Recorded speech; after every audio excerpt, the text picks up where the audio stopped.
माता आदि भक्तजनों, कैसे हैं आप सब। आप सभी पर माता रानी की कृपा बनी रहे। चलिए आज जानते हैं एक बहुत ही सुंदर और रोचक कथा माता शिव और पार्वती के साथ। एक बार माता पार्वती ने भगवान शिव से ऐसे गूढ़ ज्ञान देने का अनुरोध किया जो संसार में किसी भी जीव को प्राप्त न हो। वह अमृतत्व का रहस्य प्रभु से सुनना चाहती थी। अमृतत्व का रहस्य किसी कुपात्र के हाथ न लग जाए, इस चिंता में पड़कर महादेव पार्वती जी को लेकर एक निर्जन प्रदेश में चले गए। उन्होंने एक गुफा चुनी, उस गुफा का मुख अच्छी तरह से बंद कर दिया। फिर महादेव ने देवी को कथा सुनानी शुरू की।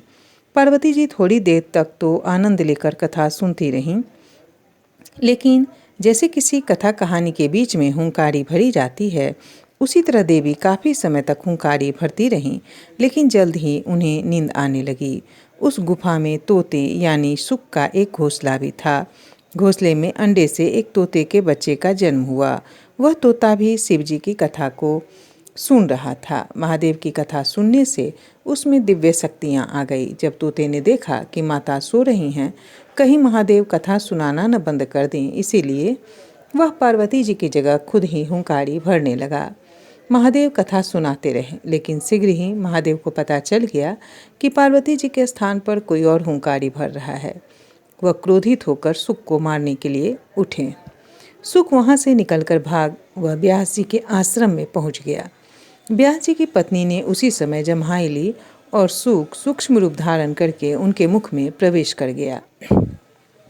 महादेव ने जब उसे व्यास की शरण में देखा तो मारने का विचार त्याग दिया। सुख व्यास जी की पत्नी के गर्भस्थ शिशु हो गए।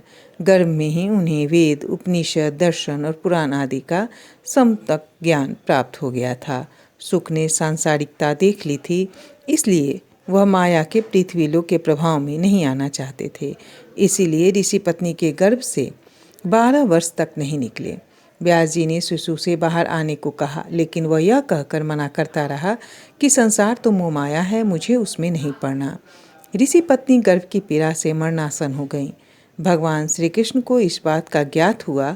वह स्वयं वहां आए और उन्होंने सुख को आश्वासन दिया कि बाहर निकलने पर तुम्हारे ऊपर माया का प्रभाव नहीं पड़ेगा।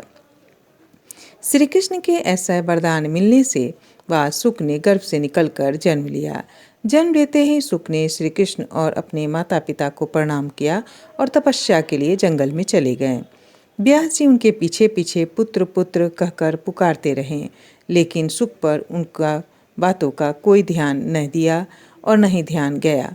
व्यास जी चाहते थे कि सुख श्रीमद्भागवत का ज्ञान प्राप्त कर ले, किंतु सुख तो कभी पिता की ओर जाते आते ही न थे। व्यास जी ने एक युक्ति सोची। उन्होंने श्री कृष्ण लीला का एक श्लोक बनाया और उसका आधा भाग शिष्यों को रटाकर उधर भेज दिया जिधर सुख ध्यान लगाते थे। एक दिन सुखदेव जी ने वह श्लोक सुना। वह श्री कृष्ण लीला के आकर्षण में खींचे खींचे सीधे अपने पिता के आश्रम तक चले आए। पिता व्यास जी ने उन्हें श्रीमद्भागवत के 18,000 श्लोकों का विधिवत ज्ञान दिया। सुखदेव जी ने इसी भागवत का ज्ञान राजा परीक्षित को दिया, जिसके दिव्य प्रभाव से परीक्षित ने मृत्यु के भय को जीत लिया था। धन्यवाद दोस्तों। अगर वीडियो पसंद आए तो वीडियो को ज़्यादा से ज़्यादा लाइक करें और चैनल को सब्सक्राइब